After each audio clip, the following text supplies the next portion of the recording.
9 de la mañana en punto, 9 en punto noticias. Saludamos a esta hora con la investigadora de CONICET y CELAC, Silvina Romano, que nos acompaña vía telemática. Silvina, buenos días. Le ofrecemos disculpas por los minutos de espera. Gracias por acompañarnos.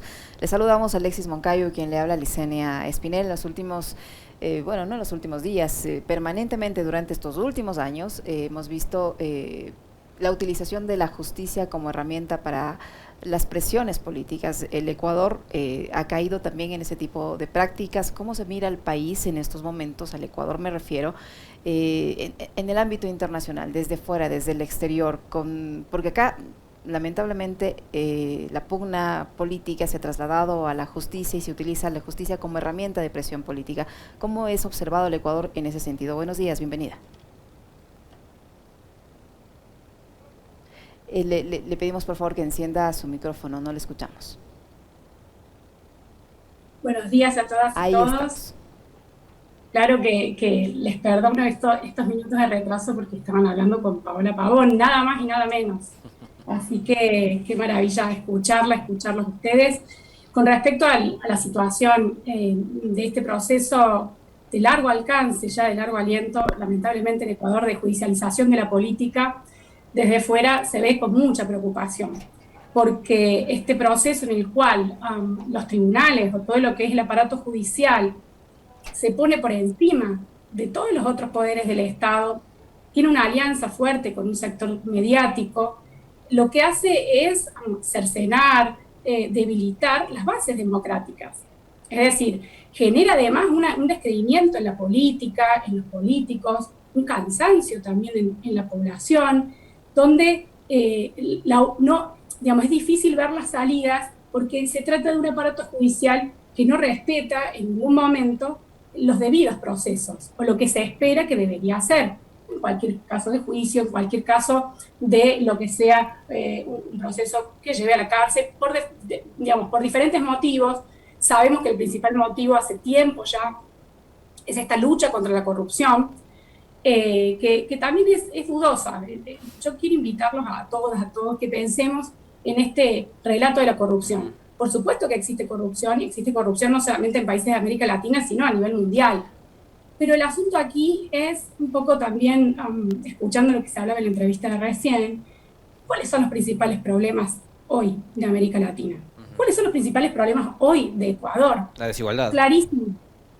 Clarísimo. Venimos de una crisis de la deuda en la mayoría de los países. Bueno, cuidado porque Ecuador en esta reestructuración de deuda recortó, tal como dice UNICEF en un informe de 2021, recortó bienes y servicios nada menos que para los niños, en alimentos y educación. Silvina, es decir, Silvina, sí. Permíteme por favor interrumpirte, mil disculpas, porque creo que hay que profundizar en algo que señalaba, que me parece súper importante, ¿no? Este tema de la judicialización de algunos casos que tienen que ver con políticos a partir de la supuesta lucha contra la corrupción, que yo creo que es bastante hipócrita y selectiva, porque no se combate la corrupción per se y únicamente se hace creer a la gente a través de los aparatos mediáticos de que la corrupción está en lo público, pero no se combate la corrupción de los privados. Y ahí, por ejemplo, el tema de la deuda, hay muchos beneficiarios que son acreedores de deuda y que son privados y contra quien los estados no hacen nada. Mira, es muy acertado eso, porque incluso cuando estuvimos en Ecuador a principios de 2020, el expresidente Fernando Lugo dijo de que el lawfare, que es esto de lo que estamos hablando, una guerra por la vía judicial contra la política, ¿saben cómo la definió Lugo? Como una guerra contra la política. Y la política asociada a ¿qué? Al Estado y sobre todo al estado de bienestar. Es decir, vamos a ser claros, esto que tú dices se ha materializado en Brasil, en Argentina, bueno, en Ecuador sin duda, una persecución sistemática y focalizada en sectores, grupos, líderes, lideresas, que se vincularon en determinado momento a políticas de intervención del Estado en la economía. Es decir, a que el Estado ocupe un lugar importante en generar bienestar socioeconómico y cultural para determinados sectores, que esos determinados sectores en América Latina siguen siendo las mayorías, no son minorías las necesitadas. Entonces, sí hay un vínculo, no se trata de que, porque hay también un relato de que, bueno, persiguen a todos y todas. y ese relato se forjó sobre todo en Brasil, ¿no? El proceso del Lava Jato que metió a no sé cuántas personas en la cárcel, pero cientos de personas. El proceso del Lava Jato.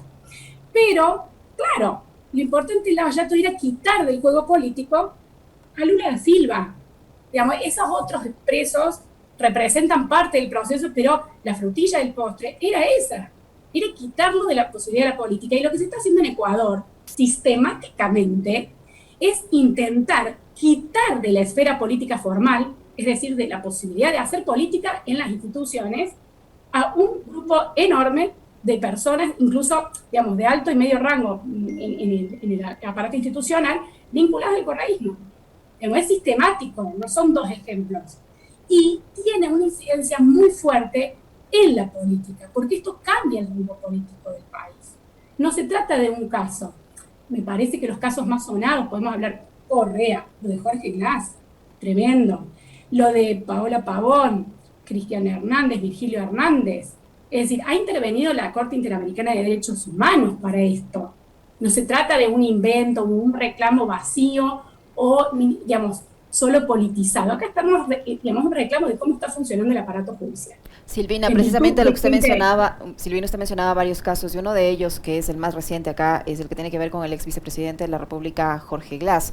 Él fue beneficiado en primera instancia por el recurso, un recurso que está establecido en la Constitución, como es el habeas corpus, pero una vez que se benefició del mismo, hubo tanta presión política y mediática que el caso se revisó a través del Tribunal de Justicia de Santa Elena y se lo dejó sin efecto. El vicepresidente tuvo que retornar a la cárcel, actualmente se encuentra en la cárcel 4 en Quito por cuestiones de seguridad, y se va a tratar un nuevo recurso de habeas corpus en la capital de la República, y seguramente cuando esto llegue a pasar va a regresar esa presión mediática, va a regresar esa presión política sobre los que administran justicia.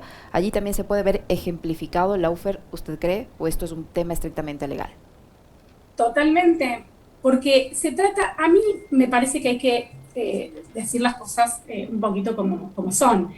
Lo que está pasando en Ecuador con la justicia es que la política está instrumentalizando, está usando el aparato judicial, un sector de la política está usando el aparato judicial para favorecerse a sí mismo. En este momento, los que están usando esto es el anticorreísmo.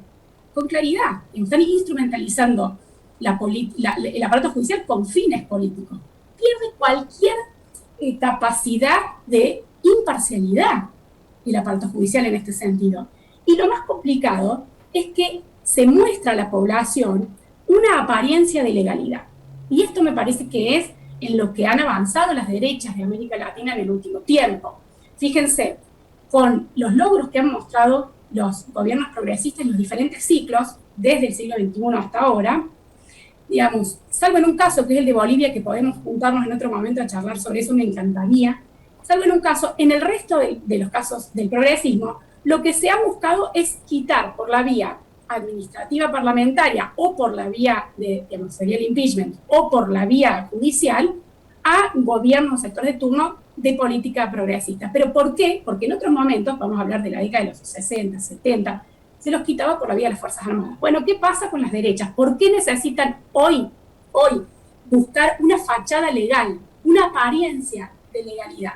Porque las democracias fueron revalorizadas como progresismo.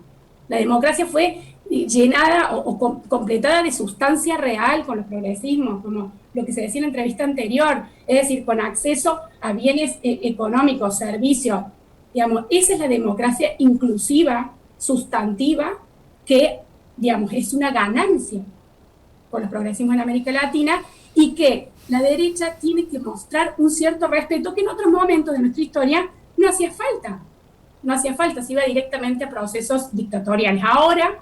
Ahora la ganancia nuestra es que tienen que mostrar esta fachada de legalidad, entonces se hace de cuenta cómo, que funciona, se hace un juicio, pero no se cumple ningún debido proceso. Tenemos delante nuestro, voy a darles un ejemplo, ustedes saben que se le está abriendo una causa al ex juez Sergio Moro. Así es. El que llevó la causa del Lava Jato. Estamos hablando de un escándalo de dimensiones brutales. El encarcelamiento de Lula permitió que ganara Bolsonaro y generara en Brasil una reversión de proceso calamitosa, que le dicen necropolítica, imagínense lo que estamos hablando. Abandonó a su población frente al COVID. un retroceso en políticas inclusivas, culturales, sociales. Bueno, ese juez que logró eso, bueno, ahora está sentado en el estrado. Y es Estados Unidos también el que estaba con Sergio Moro. Un sector del Departamento de Justicia y de think tanks estadounidenses que acompañaron el proceso de Lavallato a sabiendas que era un proceso que instrumentalizaba el aparato judicial mediático para quitar del juego político a un determinado sector que en ese momento era el Partido de los Trabajadores. Y lo mismo sucede en Ecuador. Es decir, aquí estamos frente a una articulación de aparato de justicia, Estado, parte del sistema de inteligencia, porque nosotros sabemos que para el armado, para la manufacturación de los juicios, acceden a documentos de forma rara, no diría ni siquiera ilegal, digamos, desconocida para la población, y muestran lo que ustedes decían recién. ¿Qué muestran como lucha contra la corrupción? Personas en presas, prisiones preventivas, allanamiento de locales, huida de la gente a las embajadas, pedido de asilo. ¿Esa es la lucha contra la corrupción? ¿Se está resolviendo la corrupción así? Es complicado. Yo lo que creo que se está generando es infundir miedo en la población en general con estas frases de no te metas en política. Mirá que en política son todos corruptos, todas corruptas. No hay manera de hacer algo bueno para la gente en política, no. Todas y todos son corruptos, todas y todos son iguales. Pero ellos no aflojan, ellos siguen manejando y controlando la política, y a través de la política también otros espacios. Mencionaba Silvina el tema de la justicia. Acá, por ejemplo, tenemos un presidente que es banquero, entonces controlan el poder económico y ellos tienen, digamos, una visión integral, o sea, van desprestigiando a los políticos profesionales. Acá pasó algo, Silvina, fíjate. Mientras en los Estados Unidos, y esto lo conozco bien porque en el 2018 fui a hacer unos estudios allá, la vida de un político en la actividad es en promedio cuarto de siglo, 25 años mínimo, ¿no? O sea, Bernie Sanders es senador por no sé cuánto tiempo, Ted Kennedy murió siendo senador. Acá en Ecuador, el 67% de la gente, creo, fue 67, votó a favor de una reforma a la Constitución para impedir que quien haya sido reelegido por 2 ocasiones a toda dignidad, ¿ya?, poniéndole en la misma condición al Ejecutivo, al presidente de la República, como un legislador, como un alcalde, un prefecto o un concejal, un legislador local, ¿no? Y matamos la vida política y nos quedamos sin políticos profesionales cuando también se necesita de eso. Acá también han matado a la política, como bien mencionaba. Mira, me parece muy pertinente, porque uno de los mitos que viene con el Lawfare, porque aquí viene el concepto de la antipolítica. Se genera una tendencia a esta antipolítica que por suerte en Ecuador no ha calado profundo, porque fíjate, ha habido manifestaciones, la gente va, participa, pero está eso todo el tiempo en los medios, ¿no? Esta cuestión de la antipolítica que es profundamente neoliberal. Porque ¿cuál es el mensaje de fondo? Si tú no te metas en política, no son todos corruptos, pues ¿quién se va a hacer cargo del Estado? ¿Quién va a ocupar esos puestos que están ahí? Bueno, pues un sector empresarial, fíjate qué coincidencia, en Ecuador, que se presenta a sí mismo como apolítico. Se presenta como un administrador del Estado y dice, como nosotros sabemos administrar empresas, así de bien vamos a administrar el Estado. Pues no es así. Pues no existe nada político dentro del Estado, todos tienen su inclinación político-ideológica y todos tienen intereses también. Está clarísimo en el caso de Ecuador.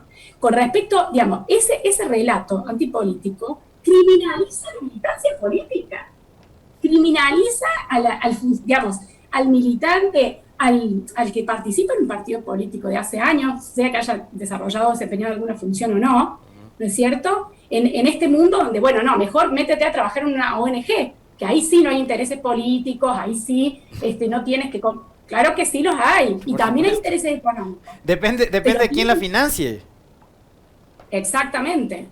Y los objetivos que tengan y cómo se muevan, es decir, se ha generado un relato fuertemente antipolítico que criminaliza. Y como tú dices, finalmente, la política también es una profesión. Hay que aprender a hacer política. Y entonces, ¿quiénes gobiernan? ¿A quiénes tenemos de política? Me parece que el caso de Macri en Argentina fue clarísimo. Es decir, él podía gestionar el club Boca Juniors ustedes saben, un club de fútbol grandísimo. Yo soy de Club Atlético Belgrano, así que lo de Boca no lo quiero, pero podía gestionar muy bien esto. O sea, y Macri salió campeón de América con Boca, campeón del mundo creo que salió con Boca, Macri. Pero una cosa es manejar un equipo de fútbol, otra cosa es administrar y gobernar un país. Es igual que acá, tenemos un banquero de presidente que nos decía que antes nos gobernaban quienes ni siquiera habían abierto una tienda de barrio.